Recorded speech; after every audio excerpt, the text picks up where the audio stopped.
మా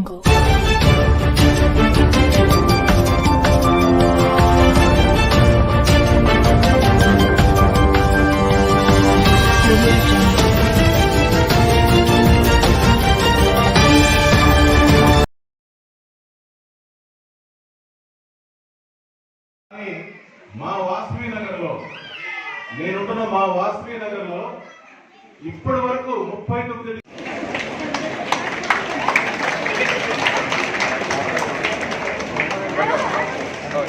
okay thank you. ఇప్పుడు ఆనందం ఏంటంటే నేను జీవితంలో కష్టపడి పైకి వచ్చిన వాడిని. కష్టపడి అంటే మీరెవరు పడి ఉండరు, ఆ కష్టం మీరు ఎవరు పడి ఉండరని చెప్పి అనిపిస్తున్నారు. తాడికొండ సర్పంచ్గా చేసి తర్వాత నా తల్లి సర్పంచ్గా చేసి మళ్ళీ ఏ తల్లి దీవించిందో ఏ తండ్రి దీవించాడో మళ్ళీ గుంటూరు నగరానికి వచ్చి 3 సార్లు ఈ గుంటూరు నగరంలో గెలిచా. ఒకసారి ఎమ్మెల్యే నేను, రెండోసారి ఎమ్మెల్యే నేను, మూడోసారి కార్పొరేటర్లు గెలిపించారు. 23కి 21 మంది గెలిచారు.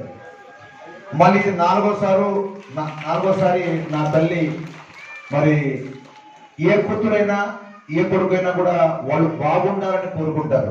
అదేవిధంగా నా తల్లి నూరి ఫాతిమా మళ్ళీ నిలబడబోతుంది. రేపు 13వ తారీఖు ఎలక్షన్లో సుందరి బాయ్ గారికి మీ అందరి షరీఫ్ గారు కూడా ఒకసారి వేదిక చూసిగా కూర్చున్నాము. షరీఫ్ గారు ప్లీజ్ వెల్కమ్.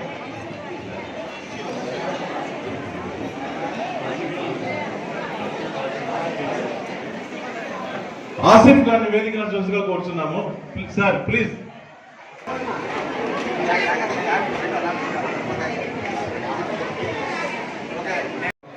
జియావుల్ రెహమాన్ గారికి అదేవిధంగా నూరి ఫాతిమా గారికి అందరికీ రసూల్ గారికి కనపడుతున్నాను. రసూల్ గారికి పొద్దున్న కనపడలేవు నీకోసం ఫోన్ చేశాను.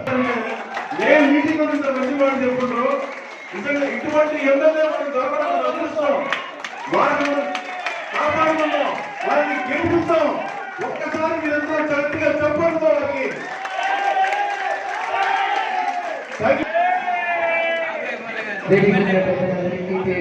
నమస్కారాలు తెలియజేసుకుంటూ అలాగే ఇక్కడ వచ్చేసిన ప్రతి ఒక్కళ్ళు కూడా నమస్కారాలు. ఈరోజు విజయనగరం గురించి మన అభివృద్ధి గురించి ఎక్కువ శాతంగా ఆలోచించి ఈరోజు జగన్మోహన్ రెడ్డి గారు మరి ఒక కార్పొరేషన్ ఫామ్ చేశారు. గతంలో కూడా ఎవరూ మనల్ని పట్టించుకోలేదు, మన గురించి అని చెప్పి ఈరోజు భరోసా ఇవ్వడం జరిగింది. ఆ భరోసాలోనే మీరు చూసుకుంటే మనకు ఒక డైరెక్టర్ వచ్చారు.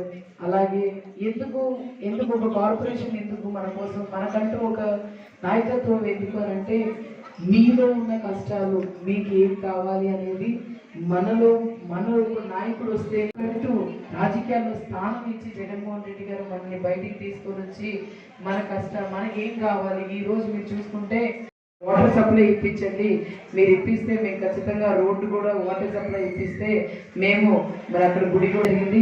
అది గుర్తుందన్న మీరు అడిగింది నాకు.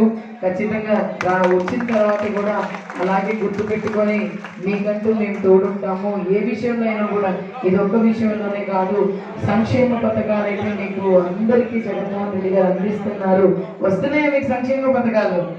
వస్తున్నాయా? వస్తున్నాయి. ఎందుకంటే సమానంగా చూస్తున్నారు. మనమందరం మీతో పాటు నేను సమానమే, నాతో పాటు మీరు సమానమే. అర్హులైతే చాలు అందరికీ సంక్షేమ పథకాలు ఇస్తారని చెప్పి జగన్మోహన్ రెడ్డి గారు ఇవ్వడం జరిగింది. మీరందరూ కూడా మరి